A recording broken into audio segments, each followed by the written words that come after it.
The Fisherman and His Wife. There was once a fisherman who lived with his wife in a pigsty, close by the seaside.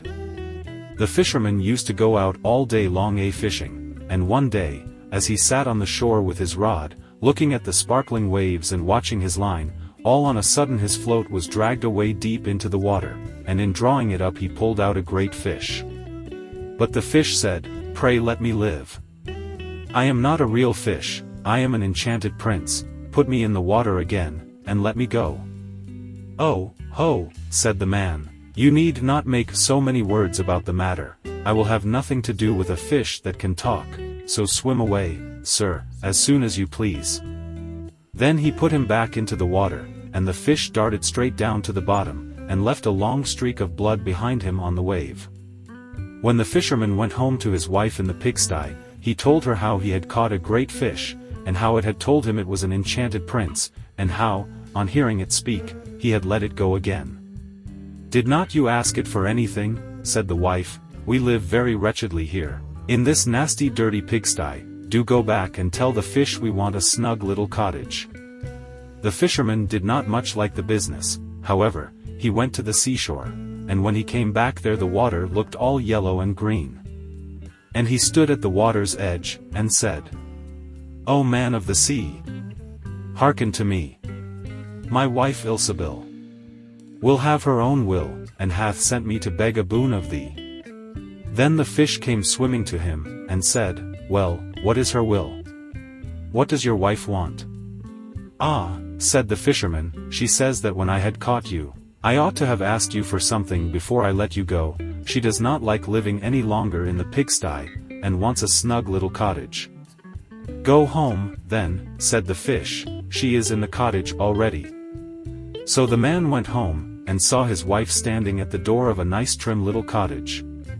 Come in," said she, "is not this much better than the filthy pigsty we had?" And there was a parlor, and a bedchamber, and a kitchen, and behind the cottage there was a little garden, planted with all sorts of flowers and fruits, and there was a courtyard behind, full of ducks and chickens. "Ah," said the fisherman, "how happily we shall live now." "We will try to do so, at least," said his wife. Everything went right for a week or two, and then Dame Ilsebil said, "Husband, there is not near room enough for us in this cottage. The courtyard and the garden are a great deal too small. I should like to have a large stone castle to live in. Go to the fish again and tell him to give us a castle." "Wife," said the fisherman, "I don't like to go to him again, for perhaps he will be angry. We ought to be easy with this pretty cottage to live in." "Nonsense," said the wife, "he will do it very willingly, I know. Go along and try."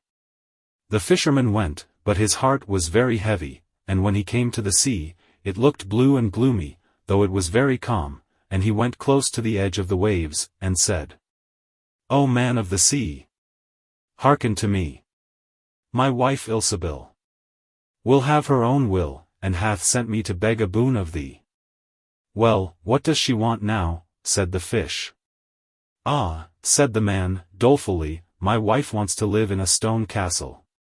"Go home, then," said the fish, "she is standing at the gate of it already."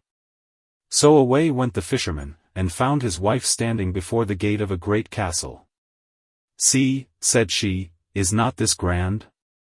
With that they went into the castle together, and found a great many servants there, and the rooms all richly furnished, and full of golden chairs and tables, and behind the castle was a garden, and around it was a park half a mile long, full of sheep, and goats, and hares, and deer, and in the courtyard were stables and cowhouses. "Well," said the man, "now we will live cheerful and happy in this beautiful castle for the rest of our lives." "Perhaps we may," said the wife, "but let us sleep upon it, before we make up our minds to that." So they went to bed. The next morning when Dame Ilsebil awoke it was broad daylight, and she jogged the fisherman with her elbow, and said, "Get up, husband, and bestir yourself, for we must be king of all the land." "Wife, wife," said the man, "why should we wish to be the king?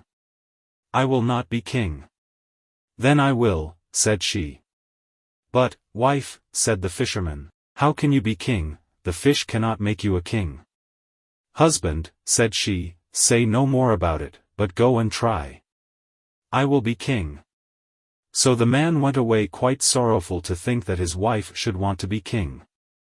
This time the sea looked a dark grey color, and was overspread with curling waves and the ridges of foam as he cried out, "O man of the sea! Hearken to me.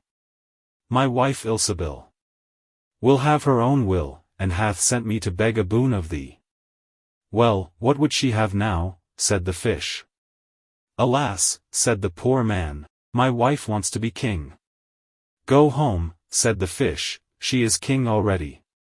Then the fisherman went home, and as he came close to the palace he saw a troop of soldiers, and heard the sound of drums and trumpets. And when he went in he saw his wife sitting on a throne of gold and diamonds, with a golden crown upon her head, and on each side of her stood 6 fair maidens, each a head taller than the other. "Well, wife," said the fisherman, "are you king?" "Yes," said she, "I am king." And when he had looked at her for a long time, he said, "Ah, wife, what a fine thing it is to be king! Now we shall never have anything more to wish for as long as we live." "I don't know how that may be," said she, "never is a long time. I am king, it is true, but I begin to be tired of that, and I think I should like to be emperor." "Alas, wife! Why should you wish to be emperor?" said the fisherman. "Husband," said she, "go to the fish. I say I will be emperor."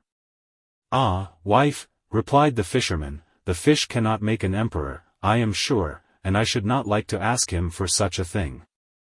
"I am king," said Ilsebil, "and you are my slave, so go at once." So the fisherman was forced to go, and he muttered as he went along, "This will come to no good, it is too much to ask, the fish will be tired at last, and then we shall be sorry for what we have done." He soon came to the seashore, and the water was quite black and muddy, and a mighty whirlwind blew over the waves and rolled them about, but he went as near as he could to the water's brink, and said, "O man of the sea! Hearken to me.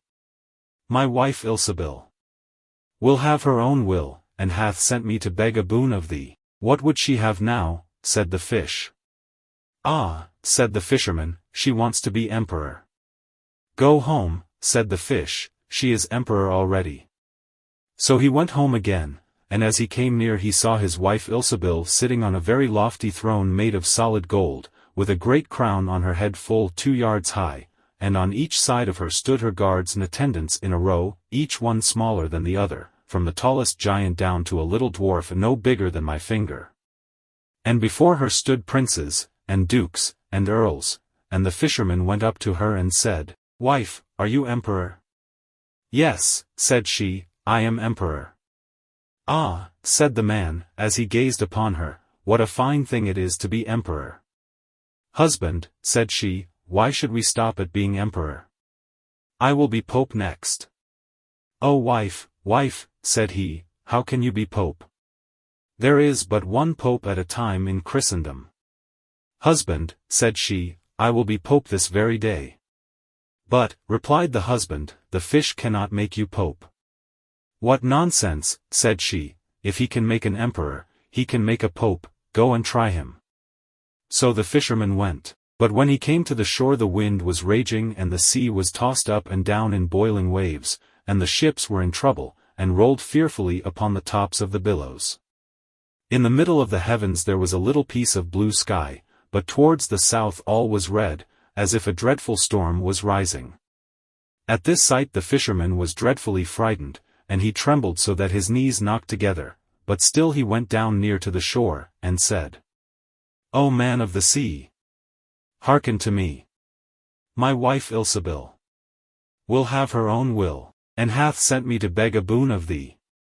"What does she want now?" said the fish.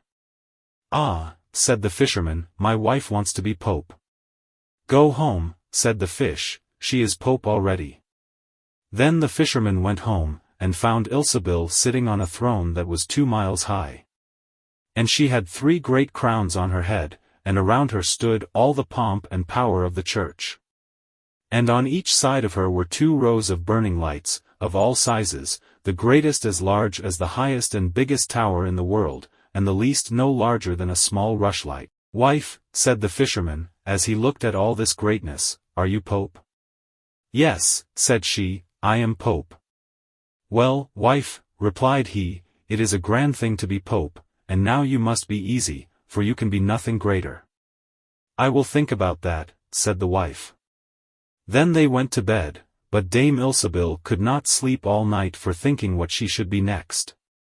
At last, as she was dropping asleep, morning broke, and the sun rose. "Ha," thought she, as she woke up and looked at it through the window, "after all I cannot prevent the sun rising." At this thought she was very angry, and wakened her husband, and said, "Husband, go to the fish and tell him I must be lord of the sun and moon."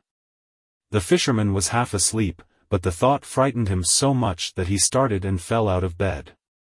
"Alas, wife," said he, "cannot you be easy with being Pope?" "No," said she, "I am very uneasy as long as the sun and moon rise without my leave. Go to the fish at once." Then the man went shivering with fear, and as he was going down to the shore a dreadful storm arose, so that the trees and the very rocks shook. And all the heavens became black with stormy clouds, and the lightnings played, and the thunders rolled, and you might have seen in the sea great black waves, swelling up like mountains with crowns of white foam upon their heads. And the fisherman crept towards the sea, and cried out, as well as he could, "O man of the sea! Hearken to me. My wife Ilsebil will have her own will, and hath sent me to beg a boon of thee." "What does she want now?" said the fish. "Ah," said he, "she wants to be lord of the sun and moon." "Go home," said the fish, "to your pigsty again." And there they live to this very day.